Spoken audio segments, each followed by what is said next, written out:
Well, ladies and gentlemen, thank you so much for joining me. This is your host, ID Jester. Welcome to part two of our comprehensive look at the routing phase, Routing 101. And just to start off, yes, ladies and gentlemen, I do realize that I misspelled comprehensive, so sorry about that. I blame that on the fact that I was rushing to try and get this done for you guys and all everything typed up for you. Missed that. So now it's fixed, looks better. Yes, this will be a comprehensive look at the routing phase, not a comprehensive look at the routing phase.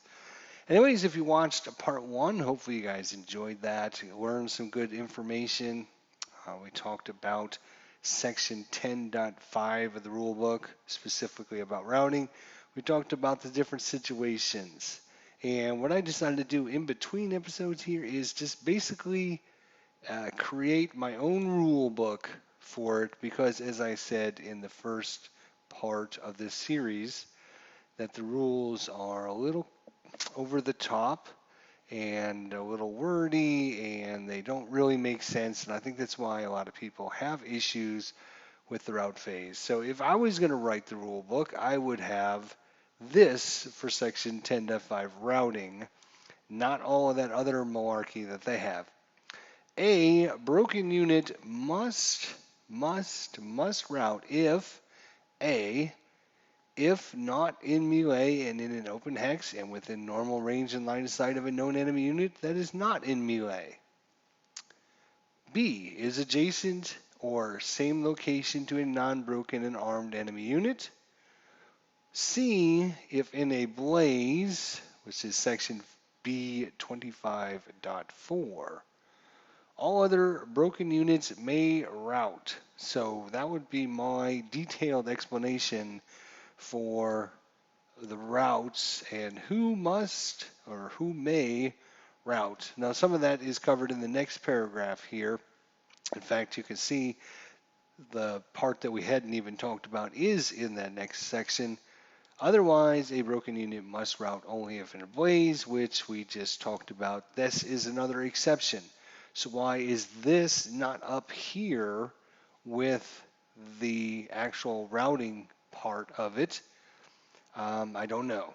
I have no explanation for that, but that is another exception that should be listed up here with during the route phase, a broken unit not in melee, blah, blah, blah, blah, blah, nor regardless of terrain may it end a route phase adjacent to the same location a known enemy unit that is broken, unbroken and armed, nor a unit that is in a blaze. So that should have been up in this section. This other part here with the arrow, we took out of this section because it doesn't have anything to do with units that may or may not have to route. So again, a broken unit must absolutely, positively, must route if these three things, A, B, or C. And of course, the only exception to any of this rules are the nighttime rule and the surrender rule. And that's the only thing that would come into play that would change this. And those, again, you can look up these rules and read them over at your leisure. But again, the night rules are not really something that come into play very often. And the surrender rule is kind of more in depth, and I don't really, it could be a whole episode in itself talking about surrendering and capturing and all that junk.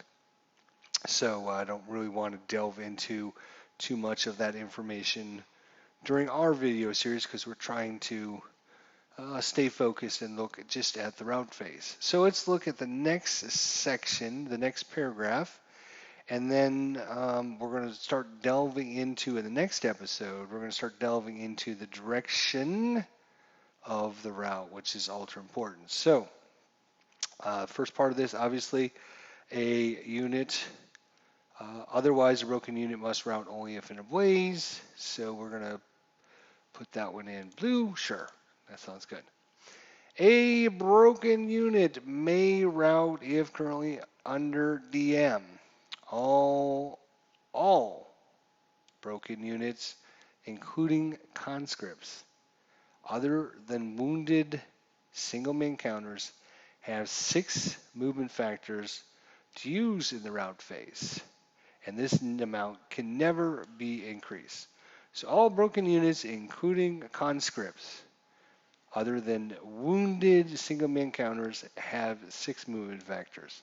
So again, that is going to be the ultra important part. The rest of this stuff is obviously very important, and we're going to talk about that when we start talking about direction. But you have six movement factors, six movement factors to route your units in the route phase, and this amount can never be increased. So the only exception to that is a wounded single man counter. Okay, a broken unit may end its route phase in an open ground hex in the line of sight and normal range of a known enemy unit without interdiction, only if it uses no crawl. So we're going to talk about this and show you some examples. I don't know which, I guess we'll go back to yellow, that's fine. Only if it uses no crawl to increase the distance between itself and the nearest known enemy unit in the round phase, but is still maybe adjacent to an unbroken and unarmed enemy unit at the end of the round phase or be eliminated, but it still may not be adjacent to an unbroken and armed enemy unit at the end of the round phase or be eliminated for failure to route. And I'm going to put that in yellow as well because that's kind of what we're going to be talking about during this episode. And then, last but not least, broken units may not use bypass. So we will put that in green. There we go. All right. So in this paragraph, there's basically 3 different things going on. Why they put this like this, sorry folks, I can't give you an explanation for that. But this paragraph boils down to basically 3 things. The broken unit must route only if in a blaze, which again I believe should be up here in this paragraph.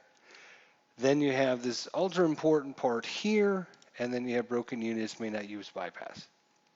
All right, so, oops, I'm going to have to load up my Vassal here, so apologize. I accidentally closed it at the end of last episode, so forgive me. Take just a second for us to get that loaded up. I am using version 3.2.14 if you're interested to know. We're going to load and we're going to select this one there, open, finish. Finish. All right, so there we go. Let's zoom in so you guys can see a little bit better. Here we go. Looks good.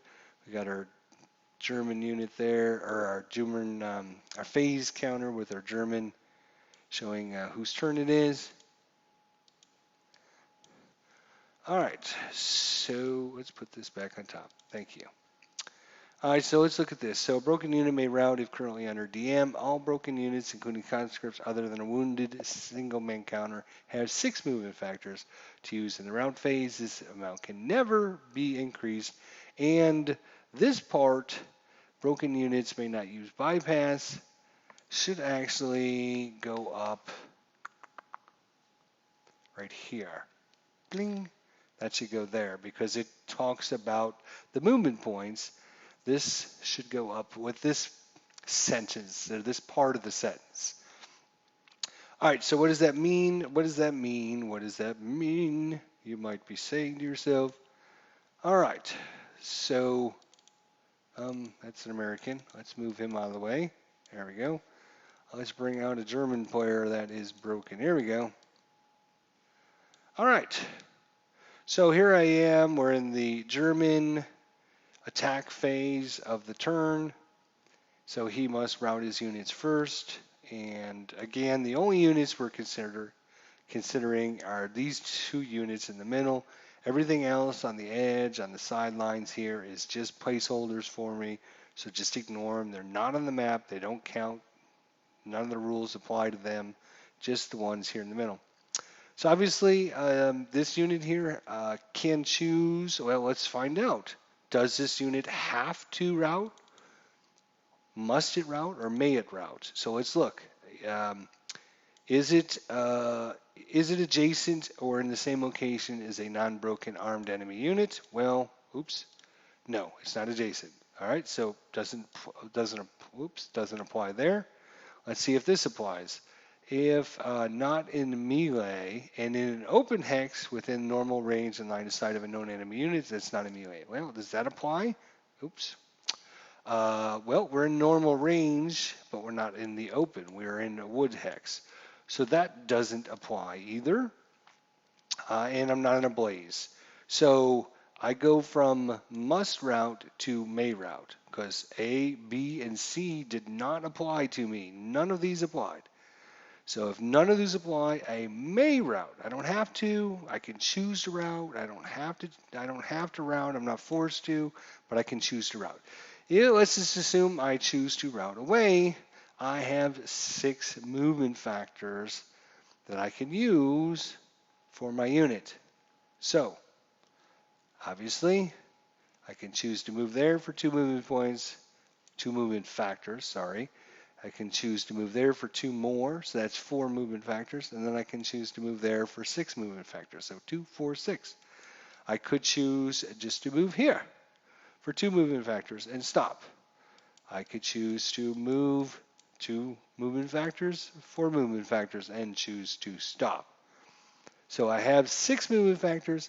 That's all the movement factors I could possibly have. I can never get any more than that, and even if a leader goes with me. If I am broken and this 8-1 leader who's not pinned decides, oh yeah, I'm going to route with my broken unit. Again, you have to decide that to begin with. I will route for 2 movement factors here, another 2 movement factors there, and another 2 movement factors there. So 2, 4, 6. Can't get any more. The leader doesn't give me anything, nothing. So 6 movement factors, most you can ever get. And that's what we used to do that. And of course, to go along with this, broken units may not use bypass. Absolutely positively cannot use bypass. So I cannot bypass this building hex and go 1 movement factor to go into this little quadrant right here between T3, U3, and U4. I can't use bypass movement to go 1 movement factor to go to there. Nope, not possible. You're broken. Can't do it. So have to do that. Again, let's say I was here. Does this unit absolutely have to route? Well, let's look at our examples. Is he in a blaze, which hardly ever happens. But no, he's not. Is he adjacent? No, he's not. Is he in the same location? No. Is he in an open hex and not melee in a normal range and line of sight of an enemy unit? Yes. So this unit, if he was here and this unit was here, he must route. No questions about it. Has to, has to, has to, has to. So 2 movement factors to move into there, and I have to stop. And we're going to talk about that rules about where you can go and what you can do in an upcoming video, maybe 2 videos, depending on how long it takes us to get through it. It's pretty in-depth, and it is quite long, so it might be a couple videos just talking about directions and everything. So 2 movement factors, and I am done. Whether the leader comes with me or not, doesn't matter. I can only go into that hex there. So that's the first part. Again, what I should probably do is color code this a little bit better for you guys. Let's see. I'll do like a dark gray, I guess. Hopefully you guys can still read the text because that's kind of the first part of this. Yeah, it's kind of dark. Let's look at the light gray and see if that makes it a little easier for you guys to read the rule. All right, do that. And you know what? We'll actually, you know what? That's a good idea. Since that goes with the broken units cannot use bypass, we'll put it all in green so that way everything in green is associated with one another. All right, so that part of the rule kind of poof, done, right? Okay, so then there should be a space. Again, if I was creating the rule book, I would put this in its own little sentence or paragraph or whatever by itself because those are the rules that matter most from that paragraph. This has got nothing to do with this. Why they're in the same paragraph, I don't know. Can't tell you, folks. All I can tell you is let's just move on and get over it, I guess. All right, so let's talk about this part of the paragraph, which will be the rest of this video here. A broken unit may end its route phase in an open ground hex in the line of sight and normal range of an enemy unit. Whoa, wait a minute, because this basically contradicts what's happening up here. But we have to finish the sentence. A broken unit may end its route in an open ground hex in the line of sight and normal range of an enemy unit without interdiction only, only if it uses low crawl to increase the distance between itself and the nearest known enemy unit during the route phase. And that's kind of the important part. But may still not be adjacent to an unbroken and armed enemy, known enemy unit at the end of the route phase, or be eliminated for failure to route. Again, a lot of wording, but what does all that mean? So, broken unit may end its route phase in an open ground hex in the line of sight and normal range of a known enemy unit without interdiction, only if it uses low crawl to increase the distance. So let's say we have a situation where, you know, these German unit and the leader were making a mad dash, and maybe they were trying to get over there, and they come over here, and all of a sudden the American player decides to defensive fire and ends up breaking the squad. Well, I'm out in the open, right? So we know that's bad. That's bad. And I'm in the line of sight and normal range, and there isn't any intervening, um, you know, die roll modifiers. Smoke, there's no smoke between us. There's no crops between us. There's nothing that's going to cause him not to have uh, the -1 FFMO modifier. So I'm now have to route, right? Because number A applies here, right? If not in melee, I'm not in melee, and I'm in an open hex, and I'm within the normal range and line of sight of a known enemy unit that's not in melee. So I must route. So I have one of two choices, and we're going to talk about this more later, but I can do one of two things. First thing is I'm going to just remove the leader, just put him out of there so he doesn't confuse the situation. Then we'll add him in a minute. So I have one of two choices that can happen. A is I can decide to run my ass either to B7 or U8. But you can see what's going to end up happening is I'm going to be out in another clear open hex that he's going to have line of sight to in his normal range, and he can interdict me. You know, what interdicting means is basically he does like a free attack on me, and I have to do a morale check to see if my guys, you know, because they're getting shot in the back. You know, what happens to my guys? Do they, you know, do they fail their check? Do they, you know, whatever happens. So that's choice A is I can say, okay, you know what, I am going to move and I'm going to head to B7, and if you want to interdict me, you can interdict me. Then I'm going to have to make a morale check. My morale is 8. We could roll the dice. And do we have dice? I think we have dice in here. Where are dice? Where are the dice? I think I saw several different things for dice here. Where are the dice? Maybe I got them hidden with all my... Oh, here are dice. Look, there's dice right there, right there. So I rolled a 10 and I failed my morale check and blah, blah, blah. Bad situation. So that's interdicting. We're going to talk about that in another video. But anyways, whenever somebody basically routes into an open hex, you have clear line of sight to them and you're within your normal range, you can interdict them. You don't actually You don't do like an attack or anything. They have to make a morale check. That's interdiction, and I don't want to get too involved in that because, like I said, that's another episode. And let's say we make our check. Let's say we pass our check, then we can go into this. Oops, we go into this hex, and then we're fine. So it was one movement factor to go there, and then two to go there, right? So that's option A, is to just take interdiction and try to run away and see what happens. You know, sometimes you make it, sometimes you don't. The other option is exactly what this rule is referring to. We can choose to um, avoid any interdiction by using low crawl, and it increases the distance between itself and the nearest known enemy unit during the route phase, but is still not adjacent to an adjacent non-broken armed enemy unit at the end of the route phase, blah, blah, blah. So what that means is I can say, all right, my guys are just going to dive on the ground and crawl away. You cannot interdict. I increase the distance, so the distance between me and you is 2 hexes. I will crawl to this space. I'm now 3 spaces away.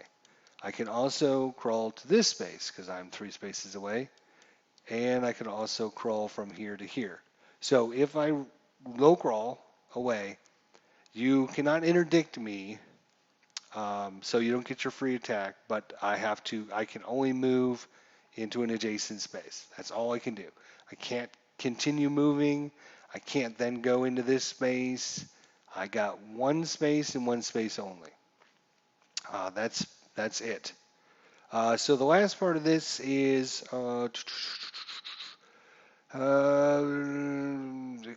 can still not be adjacent to a known enemy unit. Right. Okay. So what are we going to do here? We'll do something like this, right? And we'll bring out this unit there. And let's see. Where can we... I'm trying to think of a good example here.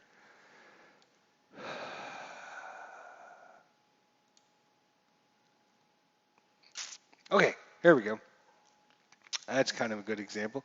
So here's the situation. Again, German player is the attacker. They have to route. So again, ignore all the other units on the side. We're just looking at this situation here. It's now the route phase. As you can see by our phase disc up here, German player needs to route away. So he's got some choices. What is he going to do? Well, he can choose to, he has to route away because he's adjacent, right? So he has to route away. He can route away to here and he'd be fine. No problem. Good. No problem whatsoever. He can route to this space here and he would then have to reroute because he then is adjacent to a known enemy unit, and we'll talk about that in another episode.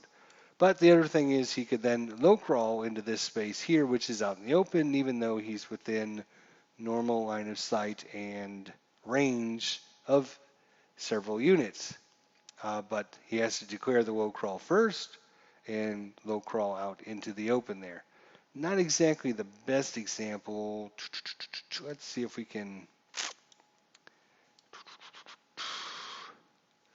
I'm just trying to think of an example that I could give you that would show the elimination of the unit for failure to route from a low crawl.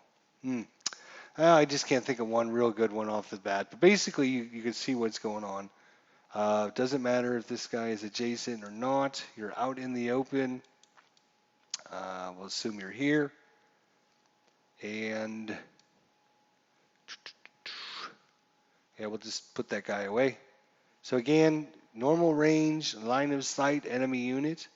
If I was here, I believe, let's look at some line of sight and see what happens here. Right there. So that goes through the woods there, right? So, or through the crops. So if crops are in season, I'm not in normal range and line of sight because he has the modifier for shooting through the crops. If crops are not in season, I would be in big trouble. So then I can choose to low crawl away one space into that space there, or I can choose to say I'm going to try to make it to T3. Let's say crops were not in season. Crops are not in season, so I have to route. I must route. I'm going to try and make it over to T3, so I can choose to either low crawl here, or I can choose to say I'm going to route to T3, and then at that point, when I move into this space, the enemy would interdict me, assuming crops again were not in season. I would have to make my morale check, and let's assume I pass my morale check, then I can move in there, just like that. All right, so that's low crawl. Basically, it will allow you to get away. Mostly, you're going to use low crawl in two situations. Number one is when an enemy moves up. Let's see. Trying to think here of a good situation. Shall we think of a good situation? All right, yeah, this is a good situation right here. So ignore the phase disc this time. We're going to say it's the American's movement turn. During the American's movement turn, the American ends up bringing his unit right up here adjacent to me. I am in a woods hex, right? So I have, then it goes from the movement phase, the defensive fire phase, and the advanced fire phase, and then let's just say at the route phase, this is a situation we have. And of course, because I'm adjacent to a known enemy unit, I have to get the hell out of there. I have to route, must route, not a choice. I have to route. So I could choose to route away, to this space, or yeah, it would have to be this space here. Or yeah, that's fine. This space here. Or if I know if I go here, I'm going to be interdicted because this unit here has clear line of sight to me. So in this case, what I might want to do is just low crawl away. So that's your number one example, is mostly when an enemy moves up adjacent to you and you have a bunch of clear terrain behind you that people can shoot at, you don't want to route through all of those hexes to get to, uh, you know, cover. You're going to have, two or three interdiction hexes. So the best option is to just low crawl away, because otherwise you're going to be interdicted. Let's just assume these woods were not in play. Let's just say these were clear hexes. Let's say our nearest cover was this one. So this is clear. Just ignore that. Ignore these. Let's say our next cover hex was this one. I'd have to go into this hex and get interdicted, and this hex interdicted, and then finally make it there. For me, it's not worth that because, 1, 2, 3 interdictions before I can make it over there. That's 3 morale checks I got to make.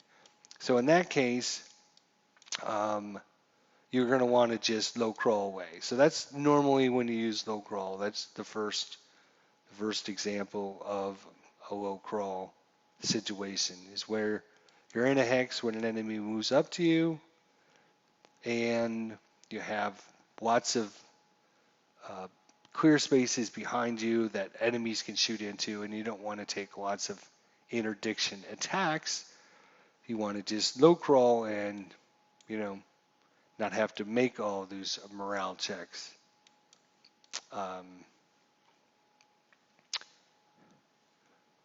So that's pretty much the situation there. All right, let's see. So that's pretty much the explanation there on the low crawl.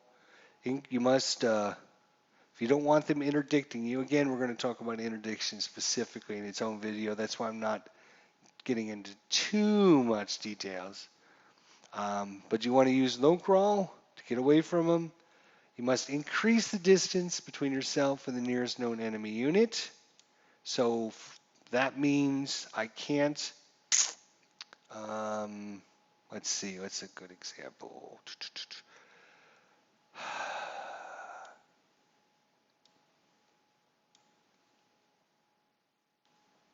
Hmm. Trying to think of a good example here. Sometimes it's hard to come up with these things.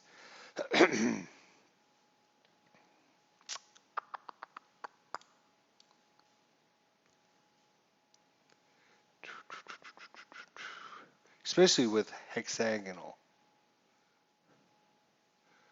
Oh boy, how am I going to do that? So if I route.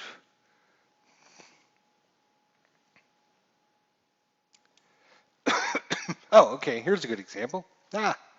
So again, you must increase the distance between yourself and the nearest known enemy unit during the route phase and a low crawl. So let's say,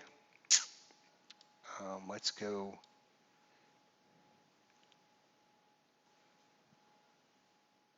There. Okay, that's better. That's a better example. All right. So again, ignore everything except for just these two units. American unit, German unit. German unit must route away because I'm in the normal range, line of sight. There's no intervening terrain or any die roll modifiers. So I must, absolutely must route away. I would have to choose to do one of two things. So I can choose to just route and take interdiction from, the enemy player. If I choose to go crawl, this is what I was trying to show you. Notice I am 2 spaces away from him. I could not low crawl into this space. Let's say crops were not in season. Crops are not in season. So I'm 2 spaces away. I can't choose to low crawl there. Why? Because I'm still 2 spaces away. So crops were not in season. If crops were in season, then I could choose to route there. No, I couldn't choose to route there because he doesn't have a die roll modifier between us. Yes, because I'm in the crops. That's right. Okay. So crops are not in season. I cannot low crawl there because I'm not increasing the distance. I have to low crawl to either here or I would have to low crawl to here. So that's kind of a good example there. Crops are not in season. I couldn't just low crawl to there. If I choose to route, I would have to choose, again, crops are not in season. I would have to choose R5 as my route location. And then I would be interdicted in this hex or in this hex. Crops are not in season. So he would interdict me and then I could route in there. So when you're roll crawling away, you must increase the distance between you. So you can't just stay the same distance. Bad move, can't do it. And what did I miss? Anything? And you can't end adjacent to an armed, unbroken, armed enemy unit, or you'll be eliminated for failure to route. So if I can think of a good example, I will show you that one in the next episode. So this paragraph basically boils down to just this part, the blaze, which is part C of our broken unit must route. Then we have the top part here we talked about, which is how many movement factors you're going to have. When you do route, can't be increased. The only exception is a wounded single man counter. And broken units never, never, ever use bypass movement. And then, of course, we have our low crawl interdiction rule there. All right, the big rules coming up now with direction. You can see this paragraph is a beast and a half. It's pretty in-depth, and we're going to go through it kind of piecemeal back together and forth a little bit and get the directions down which way you can or cannot route. So thanks so much for watching, guys. This is your host, ID Jester. Hopefully you're liking our comprehensive look at the route phase and not our comprehensive look at the route phase. Anyways, thanks for checking out my video. We'll see you guys next time.